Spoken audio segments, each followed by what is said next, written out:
A dispetto del silenzio mediatico, in Sudan continuano i massacri. Più avanti nel video vedrete alcuni estratti della mia breve intervista a due attivisti sudanesi che la scorsa settimana erano al Parlamento europeo di Strasburgo per portare all'attenzione dei deputati le istanze dei loro concittadini. A preoccupare in Sudan è in particolare il peggioramento della situazione nella città di El Obeid, come ha in questi giorni evidenziato anche l'ONU.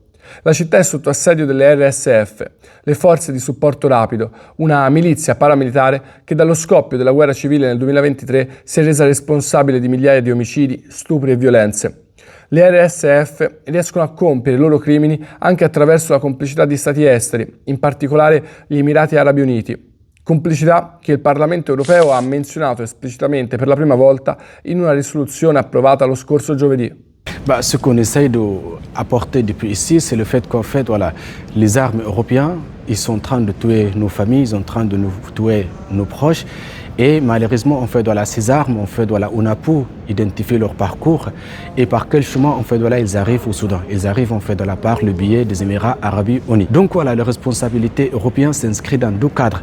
Le premier, c'est de faire rappeler les Émirats Arabes Unis de leurs responsabilités vis-à-vis des situations au Soudan et les civils en particulier. Et le deuxième, c'est de faire attention de l'usage de leurs armes, en fait, voilà, qui sont produits et fabriqués dans les pays européens.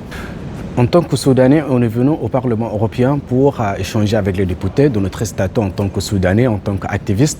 Mais ce que je n'ai pas compris, pourquoi les Émirats Arabes Unis sont au Parlement européen pour rencontrer des députés européens au sujet du Soudan. Et ça, c'est un élément politique qui est assez important, qui révèle deux éléments essentiels. Le premier, l'implication des Émirats Arabes Unis dans les guerres au Soudan.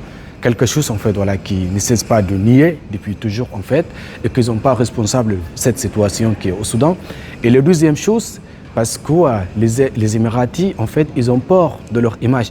Donc s'ils sont là, l'Union européenne, c'est parce qu'ils cherchent de masquer leurs responsabilités et d'essayer en fait, voilà, de délivrer une autre lecture et un autre narratif selon lequel en fait, voilà, ils ne sont pas responsables de cette situation au Soudan. Je tiens quand même à mentionner quelque chose qui est important pour aujourd'hui, le fait de ne pas se sentir en sécurité même à l'intérieur du Parlement européen, du fait d'être suivi par l'ambassadeur des Émirats Arabes Unis à l'intérieur du Parlement européen et de me filmer avec mes autres camarades à l'intérieur de ce Parlement.